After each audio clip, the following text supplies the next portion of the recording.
Hello fellow artists and welcome back to another video. So today I'm making my biggest painting yet and the supplies I'll be using are the Gouache, Artful brushes and Artful mixed media paper. Then for the line work I'll be using a Tombow brush pen. I also had to chuck in the Artful white gouache because my white jelly gouache is pretty much destroyed. It's a shame they didn't include 2 white cups. Also, I've been trying to find refills of the jelly gouache but I can't find them anywhere. If anyone knows where you can buy some, please leave it in the comments below. Now, where to start with this piece? I suppose I should start with what inspired me to make this painting. I've always loved Studio Ghibli and the art style, and there's a few Studio Ghibli paintings on YouTube, so I thought I'd be brave and try my luck. I pre-sketched out the scene and began painting the background. I didn't find it too tricky to mix colours close to the reference, but I did find I'd not mixed enough of the colour, so I ran out a couple times. But I learnt my lesson when it came to the skin tone, because previously when you try make some more you can never get the colour the exact same. I'm still really new to gouache, so I'm always learning new things as I go. I did have to apply 2 layers to each section. It was hard to find a happy medium. I'd like it opaque, but if you put on the paint too thick it's hard to move across the paper. Also, if you apply it too watery, the paper soaks it up and you can see the paper underneath, a little bit like watercolour, but adding 2 layers seemed to fix it. If any of you have any tips on gouache, please leave it in the comments below, I'd really appreciate it. Also, what's your favourite Studio Ghibli film? I think my all-time favourite is Howl's Moving Castle. That might be a lot of people's favourite too. Comment below what yours is. The craziest one for me was the Princess Mononoke, I think that's how you pronounce it, and the Cat Returns. They were pretty wild. I kind of base my films off whether I would able to watch them multiple times without getting bored, if you know what I mean. Imagine Studio Ghibli films are sort of people's comfort movie. I know I'd stick it on wrapped in a warm blanket with a hot cup of tea if it were cold outside. Right, back to the painting. I tried to mix it up a little bit with some different angles and adding real-time footage and incorporating a little time-lapse here and there. I need a new tripod or a second camera to film side angles because it's quite hard, like taking the camera off of the top mount and then moving it to the second one, and you keep changing positions, so it would probably make it much easier. I'll keep saving and I'll see what I can do. My favourite medium is watercolour, but gouache is like slowly creeping up there the more I use it. I just love how opaque and flat it makes illustrations look. I'm not sure if that's the right word, but I think you'll know what I mean. I'm going to talk a little bit about jelly gouache. I know it was extremely popular among artists a couple of years ago, like everyone would rave about it. I mean, it made me buy some, but little did I know how much it takes to look after them. At first I just thought you just sprinkle it with water and then put the lid on and it keeps it like airtight and they'll be fine. But they do eventually dry up, so it requires you to give them a good mix and clean, which is extremely time consuming and messy, especially if you don't have the right tools like me. I saw someone on YouTube cleaning them with proper tools and my golly gosh was it satisfying.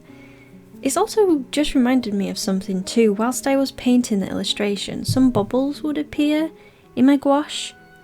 Does anyone know why this happens? Hopefully it's not a sign of them going off. I hope not. Some things I love about jelly gouache is how accessible they are. All you have to do is open a box and there they are. That rhymed. No screwing of the lids and trying to pump out a certain amount without worrying too much about wasting paint. And this set in particular has a section where you can store brushes, which is super handy so you're not rummaging through your studio trying to find the perfect ones. I didn't keep my Artful brushes in this box though, because Artful brushes have a wooden barrel and if they get too wet it will damage the barrel, so you have to be careful about that. It also happened to the brushes included in this set and they all cracked and peeled. Now they just look ugly. I've actually been using them to stir the jelly gouache, which is pretty funny. I need to get one of those small paint mixing electric whisks. I think that's what they call them. I'm sure they'll be on Amazon somewhere. This is going to be the longest voiceover recorded in history. But if you're enjoying this video so far, please give it a thumbs up. It helps so much. Let's see if we can get this the most liked video of mine. No pressure. I'm only joking. You don't have to if you don't want. Because I'd filmed this over 2 days, I had to put the painting away. Now, I'd taped the edges and it stuck down to the table perfectly on day 1, which would stop the paper warping. However, because I'd put it away on the second day, it wouldn't stick to the desk, so the paper ended up warping. Now, looking back, I should have used the tape to stick it down. Never mind, we learn from our mistakes. I'm sure I'll be able to flatten it by putting it between 2 heavy books, and I'm going to buy a frame to put this in because I'm super proud of how it turned out.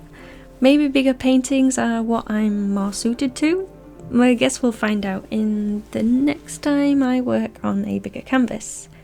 Speaking of canvases, I would like to work on one in the future, maybe with oils one day because I haven't used that medium before. I think it's because you need a well ventilated room because the fumes are not great. That's what's put me off, to be honest.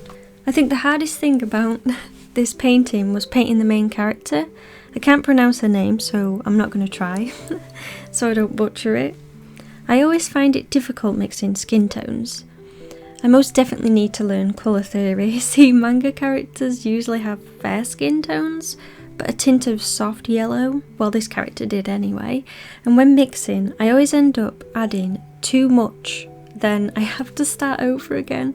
I think next year I'll make it a goal of mine to sit down and learn colour theory. Then I have absolutely no excuses. It's going to be Christmas soon. Man, this year has gone so fast. It has for me. November was the quickest month, but it's just going so fast and it's been a crazy one. I just want to take a moment to thank every single one of you who has supported my channel, followed my art journey, everyone who's liked and subscribed. You've really helped me achieve so much and I'm really excited to see what next year brings. I know I'll be focusing a lot on my shop. I've already been working on a bunch of new and exciting products and I can't wait to share them all with you. So yep, stay tuned for next year. I have a bunch of new products as well. I've been researching into acrylic pin badges, which look so good. So yeah, that's going to be really cool. Has anyone asked Santa for some art supplies? And if so, what type of art supplies have you asked for? Just leave it in the comments below. I've put a couple on my list, though I know it won't be acrylic paint for me. If anyone has been watching my Arteza Advent unboxing in short form, will know it's pretty much a meme at this point.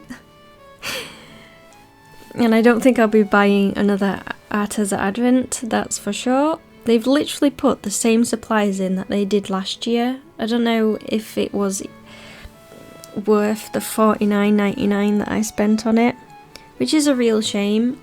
I'd have thought they'd have put like different things in instead, but nope, they've put the same things in. And the first day was 2 wooden slices, which I didn't really need because, well, I bought a whole box of the Arteza Advent calendars and they were bigger to work on, so Yeah, that's a real shame. I might have to give them away and see if anybody else would want them instead, and the acrylic paint. So if anyone is thinking about buying an Arteza advent calendar, I would advise no. If you already have these supplies. God, it's turning into a review video about Arteza, but yeah, I wouldn't recommend it if you already have a bunch of their products. Has anyone been up to any fun this week, or they're doing something this weekend? I've been watching the Illustrated World Series, which I absolutely love. It's my favourite art competition ever. So basically, a bunch of artists go head to head in 2 different categories. One is traditional art and one is digital, and they compete against each other to become the best. And usually the winner wins about £2,000. So yeah, it's a great competition, and I hope one day I will be able to compete in it. I can envision myself doing it, so hopefully one day.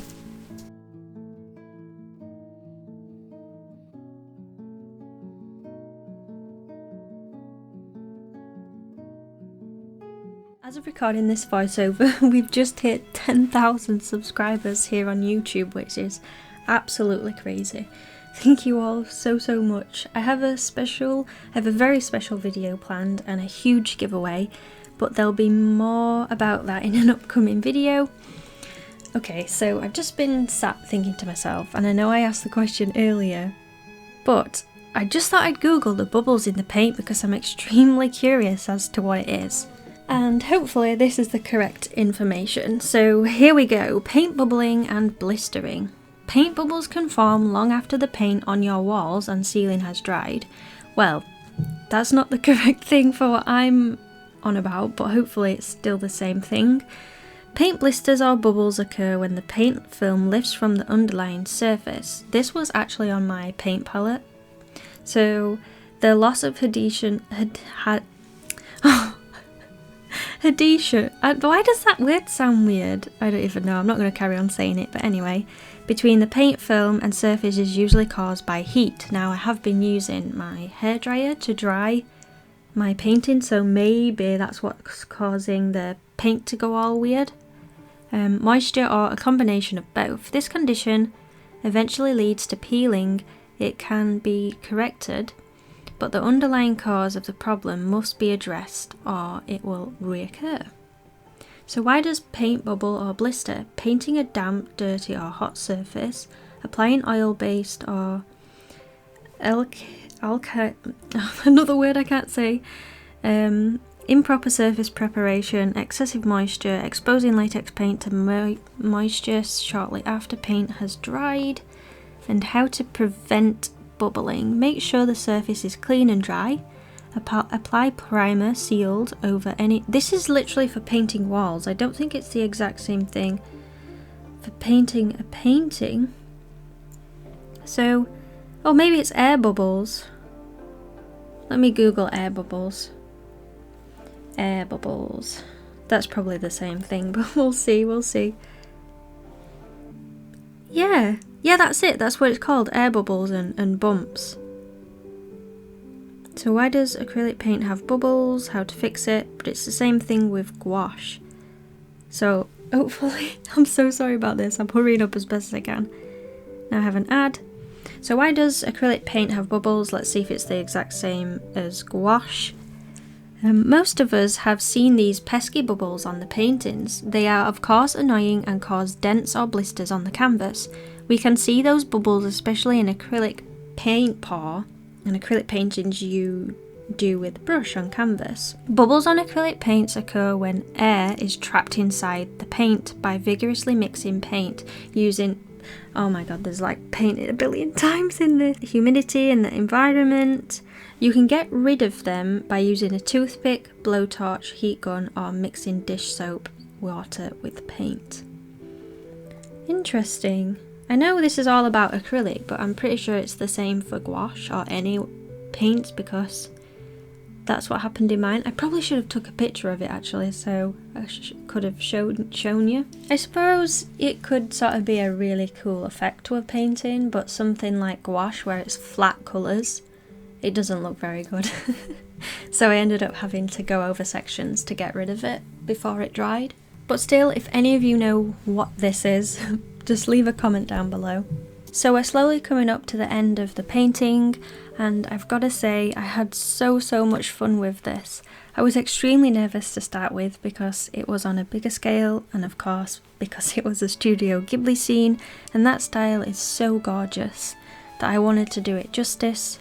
I will definitely be painting more scenes, so if there's a specific one that you'd like to see me paint in a future video maybe, please leave a suggestion in the comments below. Might have to try Howl's Moving Castle too, as that's my favourite Studio Ghibli film. So far anyway, because I still think there's a few I haven't seen, and I can't really think off the top of my head. So I'd probably have to write down the ones that I've seen and have a look at the others. Anime is definitely one of my favourite styles, but I don't draw it often, because my art teacher put me off. If you drew anime in her class, it was marked down. Should have asked Mark really to pop in and show her how amazing anime is. I bet it's only because she couldn't draw it. I'm only joking. And just a quick little mention at the end, I didn't film the inking process because my head was literally on top of the paper because I was like so close up to the lines and I really wanted to get it perfect, so that's why I didn't film the inking process, because all you would have seen was my head.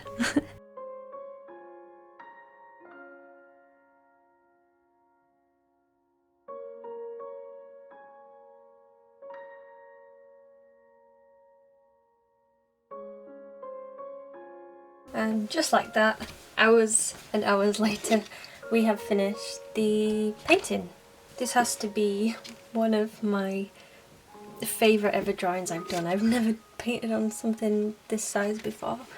I'll show some close-ups, and yeah, if you did enjoy this video, please leave a like, comment down below what you think of this artwork. Do you like Studio Ghibli?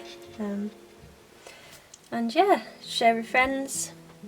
Subscribe for more, and I'll see you next time with another video. Okay, bye bye.